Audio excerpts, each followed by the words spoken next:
In the world of ice and fire, merlings are legendary aquatic creatures. They have the tail of a fish and the upper body of a human.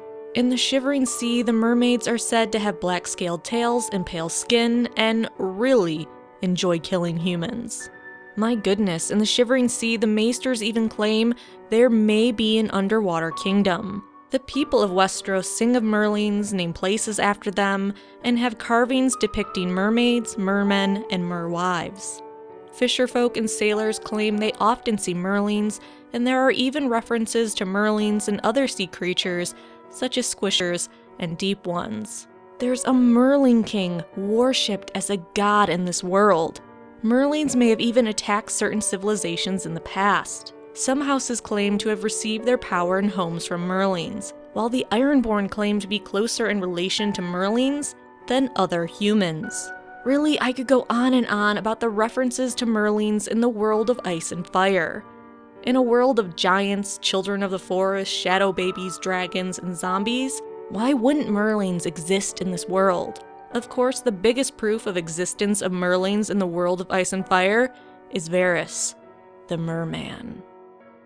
Varys is a merling. I think we can all agree on that, but just in case one or two people don't agree with this, let's look at the evidence. Well, first, let's look at what the name Varys means.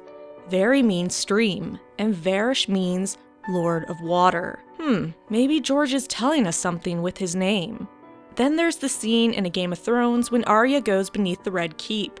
She gets lost and observes Ilario and Varys talking. In this chapter, Arya notices that Ilario and Varys go through the well. She follows them, eventually coming to her knees in foul-smelling water, and then going to a mouth of a sewer that empties into a river. She couldn't keep up with them because merlings could swiftly go through the water. Really, going through the water system that is throughout King's Landing would be easy for two merlings and make spying and getting places so much easier for both men. Because, let's be honest, if Varys is a merling, so is Ilario. There's quite a bit of evidence for both of them being merlings. Both men are described as large, yet light on their feet. Arya notes even in heavy boots, Varys glides almost soundlessly, and Ilario, though grossly fat, walks lightly, carrying his weight on the balls of his feet as if a water dancer might. Suspicious. Very suspicious. Does this hint at abnormal strength? Abnormal merman strength? Varys also wears large flowing robes, likely to give space for his tail, and he uses glamours to hide it and make it appear like he has feet. Very clever.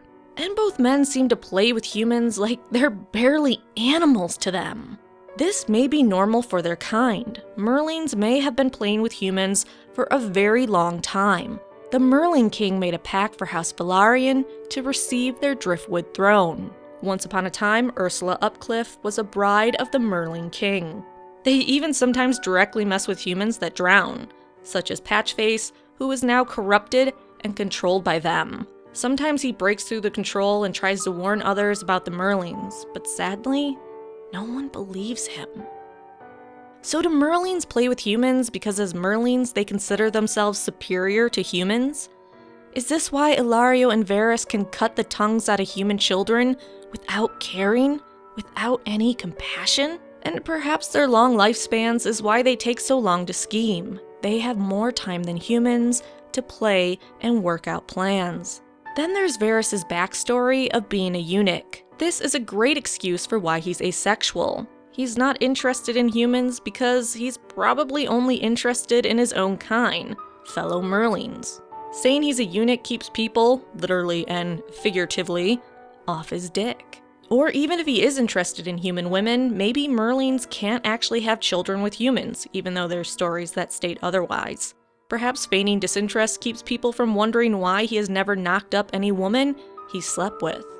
Also, his smile has been described as slimy because of his sea origins. Does he often not smile with all his teeth because they are abnormal? Maybe he has slightly different merman teeth. Does he normally use a glamour for his teeth, but also try not to smile too wide? Because people could perhaps see through the glamour. Speaking of his mouth, Varys has licked his lips before when the subject of eating people has come up. Merlings probably love to dine on human flesh, and he couldn't help his reaction. What about in A Clash of Kings, when Tyrion talks about throwing Varys into the sea? Varys responds, "You might be disappointed by the result. The storms come and go, the waves crash overhead, the big fish eat the little fish, and I keep on paddling." Varys believes Tyrion will be disappointed because you can't drown a Merling. He'll just keep on swimming, and then you've made an enemy of a powerful merman. And what about Littlefinger's ship, the Merling King, and the fact he claims to have control over Varys? Littlefinger said himself, "I hold the man's balls in the palm of my hand," or would, if he were a man, or had any balls. What if Littlefinger uses the ship, the Merling King, as a stab at Varys and an inside joke, or threat?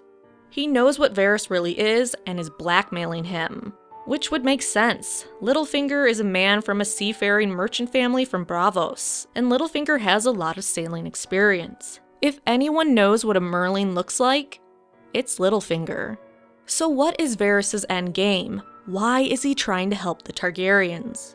Well, it is obvious Varys wants the dragons to melt the wall and the snow that will eventually cover Westeros, creating a water world with few islands. Perfect for him and his fellow Merlings to rule the world. Or maybe they need more living space. Or maybe they have a long-time grudge against humans. The Merlings have been driven out of their homes before by humans. Owen Oakenshield is one example of a person that drove the Merlings to the sea. They may have long lives and long memories.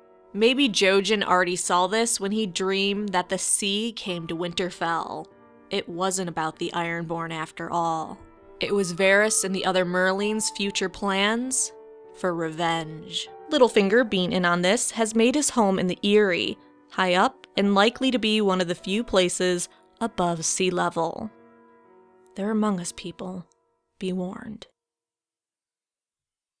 So thank you for watching this very serious video on Varys the Merling. Like the video and tell all your friends the truth. The real winner in the Game of Thrones will be the merman. God help us all.